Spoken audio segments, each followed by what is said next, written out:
Asian club द्वारा आयोजित 3 दिवसीय स्वास्थ्य साधना एवं रोगी सेवा शिविर का सफल समापन। पालघर 31 जुलाई जिले के बोईसर शहर में राष्ट्रीय सेवाभावी संगठन नोइंग सिटीजन नीड क्लब द्वारा 3 दिवसीय स्वास्थ्य साधना एवं रोगी सेवा शिविर व निसर्ग उपचार उपसा सहित स्वास्थ्य साधना यज्ञ चिकित्सा शिविर का सफल समापन संपन्न हुआ। कार्यक्रम के समापन समारोह में बतौर मुख्य अतिथि उपस्थित होकर भाजपा युवा नेता आशीष संखे ने सभी प्रशिक्षण प्राप्त अभ्यर्थियों को प्रशस्ति पत्र प्रदान किया। कार्यक्रम की अध्यक्षता अखिल भारतीय प्राकृतिक चिकित्सा परिषद नई दिल्ली के महासचिव अवधेश कुमार मिश्र ने किया व संचालन क्लब अध्यक्ष नरेंद्र मिश्र त्यागी ने किया। 3 दिवसीय चिकित्सा कार्यालय कार्यक्रम में प्राकृतिक चिकित्सा के प्रकार सरल सहज माध्यमों पर वृहद चर्चा की गई। उपरोक्त संपूर्ण कार्यक्रम 3 भागों में विभक्त किया गया, जिसमें सुबह 6 से 9 योग का प्रशिक्षण, योग के लाभ विषयों पर प्रैक्टिकल व लिखित प्रशिक्षण दिया गया, जिसमें यौगिक षटकर्म, अष्टांग योग, संस्कार योग सहित बॉडी लूजिंग, सूर्य नमस्कार, ब्रह्मासन 1 व 2, डायनेमिक 1 2 3 4, सर्वांगासन व हलासन, शीर्षासन, शवासन आदि विषय विशेष रहे। बाद में अंकुरित अनाज के नाश्ते व चाय के लिए एक अल्प विराम दिया गया। पुनः 11 से 1:30 बजे तक प्राकृतिक चिकित्सा के संपूर्ण प्रकार सिखाए गए, जिसमें षटक्रिया, जल नीति, एनीमा, मिट्टी पट्टी, वमन, गजकर्णी, शंख प्रक्षालन, धौती, कुंजल आदि विषयों का प्रशिक्षण दिया गया एवं उनके लाभ व सावधानियों के विषय में बताया गया। इसके साथ ही नेचुरोपैथी क्या है, कैसे कार्य करती है व इसके लाभ क्या क्या हैं विषयों पर प्रश्नोत्तरी कार्यक्रम चला।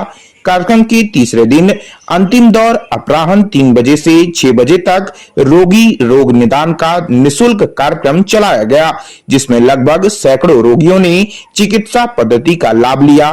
कार्यक्रम में निसर्ग उपचार तो विशेषज्ञ डॉक्टर रामदास कृष्णा भगत, रिक्की राजमंडल, विजय मौर्य, सामाजिक कार्यकर्ता सैलबाला सिंह, योग प्रशिक्षक हौसिला प्रसाद दुबे, चंदन झा, राकेश शर्मा, इम्तियाज खान, नंदिनी मिश्र, प्रतिमा मिश्र आदि लोगों ने प्रशिक्षण प्राप्त किया। कार्यक्रम के अंत में संबोधित करते हुए मुख्य अतिथि आशीष संखे ने किशन क्लब की अनवरत सामाजिक सेवाओं की प्रशंसा करते हुए क्लब के सराहनीय कार्यों को सदैव सहयोग करने की बात कही।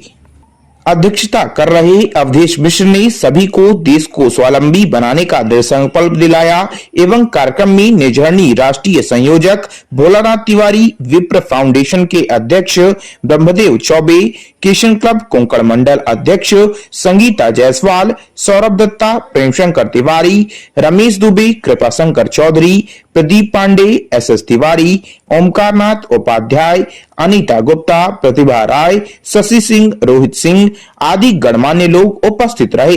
कार्यक्रम के चौथे व अंतिम दिन प्रशस्ति पत्र वितरण के बाद क्लब के जिलाध्यक्ष पालघर मनोज यादव ने सभी सहयोगी बंधुओं, प्रशिक्षकों, अतिथियों व श्रोताओं का आभार प्रकट करते हुए कार्यक्रम समापन की घोषणा की। श्रावस्ती श्रावण मास के तीसरे सोमवार पर सिरसिया के पांडवकालीन विभूतिनाथ मंदिर सहित जिले के अन्य सभी शिव मंदिरों पर शिवालयों में बम बम भोले की गूंज रही। मौसम के तीखे तेवर और धूप की तेज तपिश की परवाह किए बिना शिव भक्तों ने जमीन पर लेटकर दंडवत करते हुए जलाभिषेक व पूजन अर्चन के लिए प्रमुख शिव मंदिरों तक पहुंचाए गए। इस दौरान विभूतिनाथ मंदिर से लेकर अन्य शिवालयों में सुरक्षा के कड़े इंतजाम रहे। ऐसी मान्यता है कि सावन के महीने में भोलेनाथ धरती पर वास करते हैं। ऐसे में सावन के तीसरे सोमवार पर अपने आराध्य देव का जलाभिषेक करने के लिए कोई पैदल तो कोई निजी संसाधनों से भोर सुबह से ही सिरसिया के पांडवकालीन विभूतिनाथ मंदिर पहुंचा। मंदिर आने वाले शिव भक्तों की भीड़ को देखते हुए प्रशासन की ओर से सख्त इंतजाम किए गए। एक तरफ चौपहिया वाहनों को बेचईपुरवा मोड़ के निकट रोक दिया गया। पेशे से सर्जन था, मारा गया आतंकी अल जवाहिरी। सऊदी में हुई थी लादेन से मुलाकात।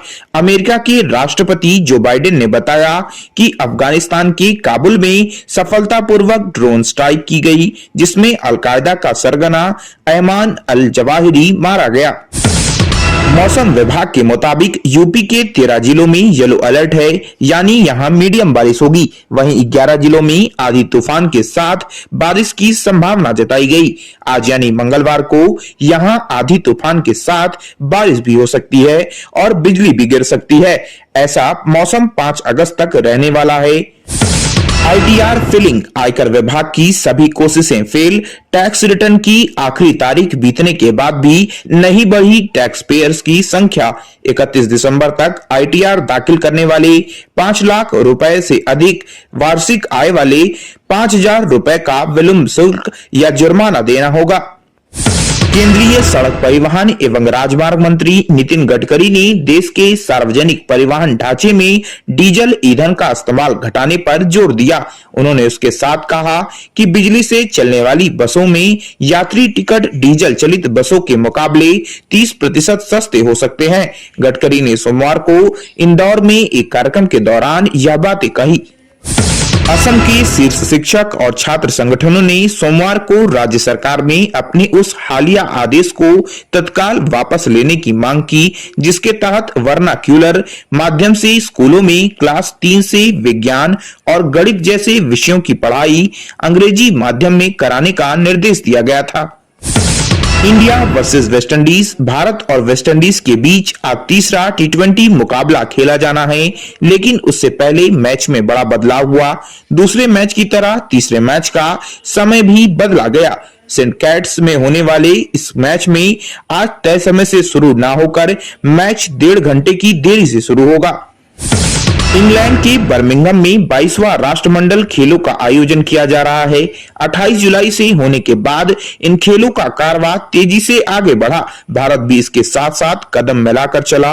उसके खाते में चौथे दिन कुल 3 पदक आए, जिसके साथ भारत में पदकों की संख्या बढ़कर 9 पहुंच गई। इसमें 3 गोल्ड, 3 सिल्वर, 3 ब्रॉन्ज मेडल शामिल रहे। सिंगापुर के विदेश मंत्री विवियन बालाकृष्णन ने कहा कि श्रीलंका के पूर्व राष्ट्रपति गोटाबाया राजपक्षे को उनकी सरकार ने कोई विशेष लाभ, छूट या आतिथ्य सरकार नहीं दिया। गोटाबाया उनकी सरकार के खिलाफ श्रीलंका में हुए व्यापक प्रदर्शनों के बीच पिछले महीने देश छोड़कर सिंगापुर आए थे। This program is co-sponsored by UPL Limited, the global leader in sustainable agricultural solutions. Unit PL10 E51, 1/2 E52 Tarapur MIDC, Boisar Palghar. नमस्कार दोस्तों, एशियन एयरलाइंस सच का आईना में देखिए राजनीति, मनोरंजन, बिजनेस, खेलकूद, धर्म और देश दुनिया की प्रमुख खबरें। एशियन एयरलाइंस पर हमारे चैनल को लगातार देखने के लिए सब्सक्राइब करें, बेल आइकन दबाकर अप्रूव करें।